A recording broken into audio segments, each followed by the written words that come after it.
What is up, ladies and gentlemen of the gaming community? It's your boy Centurion1307 back at you with another video. The game ManEater was recently released out of nowhere and was on no one's radar. But when I found out you get to cruise around and be a shark that just gets to screw with everything and everyone, I just had to check this crazy experience out. ManEater was created by Tripwire Interactive, who are the creators of Killing Floor 1 and 2 and other various games. And it was published by Deep Silver, who has a large pedigree of games like Saints Row and the Metro series. So let's start right here with my overall no spoiler impressions of the game. Where does one start on a sci-fi dramatic comedy about a shark that is hell-bent on revenge and destruction? You're just a misunderstood creature that has to deal with the ignorance of mankind, all the while establishing yourself as the new king of the food chain. But also remember to pack a sense of humor with you when you play this game, because you gotta definitely plow down baby seals, turtles, even people. Hey, this is the natural diet of these animals in the wild, and they did try to put a little bit of education into this game.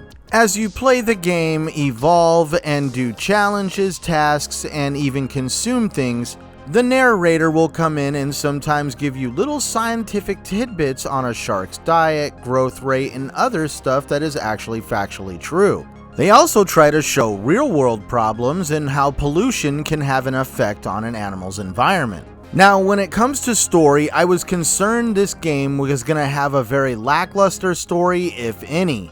I was pleasantly surprised to find out that was not the case with ManEater, as it not only had a good story, but it was also filled with entertaining characters that could help elevate the fact that the story is about an actual speechless main character, a shark. To help really shape the character of the shark and the game itself, the game is heavily narrated by Chris Parnell. You might recognize him from television comedies like Saturday Night Live, Rick and Morty, and movies like Anchorman and 21 Jump Street. I really liked his comedic whips and explanations throughout the game. They really helped shape the character of the shark and the overall experience in the game itself. That being said, that brings us to the next segment of this review, the actual gameplay and the game itself. For starters, don't go into ManEater expecting a graphical showcase that will just completely melt your face off. What you will find is a thought out, very well polished piece of software. You can tell this was a passion project for Tripwire, and they put a lot of effort and quality into it, and the game doesn't have very many bugs. I'm not saying it's completely bug-free, but compared to what we've got this gen, they have done a very good job.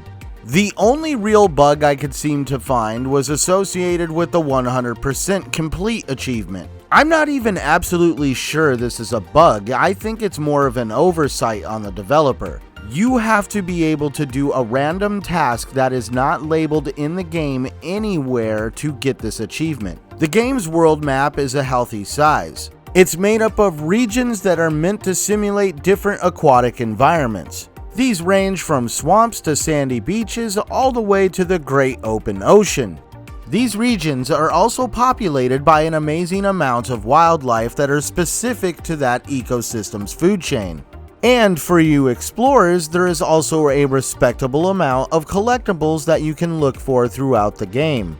The best way to describe ManEater is that it is a shark RPG. You'll be upgrading your shark over time and helping it grow by doing missions and challenges and finding crafting materials. These crafting materials are found in the environment and the animals that you eat.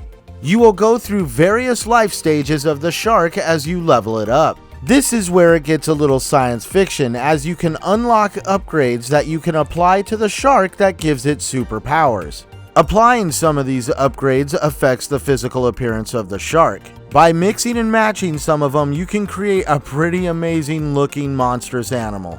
But you will definitely need these upgrades and the abilities that come with them to take on each region's apex animal. As you wreak havoc and explore the world, you will gain a wanted level. Now this level gets higher and higher, and as the higher it gets, the more hardcore the bounty hunters get. I mean, for the value that you pay for this game and the value that you get out of it is absolutely amazing. This brings me to my final category, the overall value and rating of ManEater. You know, there's those games that you kind of wish you bought on sale. Well, ManEater is not one of them. Releasing at an asking price of $40 US, the game is packed with a ton of exploring and things to do to keep you busy. Once I fired this game up and started playing, I was instantly hooked. I mean, I went hard in the paint for about 20 hours to get 100% of the achievements. There was always that next area you just needed to explore, or that new upgrade you needed to find so you can get to the next region. All while you get to cruise around a tropical island paradise, wreaking havoc and causing destruction, all in the name of showing that nature truly does bite back. With all the comedy, action, sci-fi, and yes, a little bit of drama, ManEater reminds me of some really awesome B-rated sci-fi flicks. When asked to describe ManEater, I can only say, think of a movie like Jaws and The Meg coming together, all while being directed by the Sci-Fi Channel.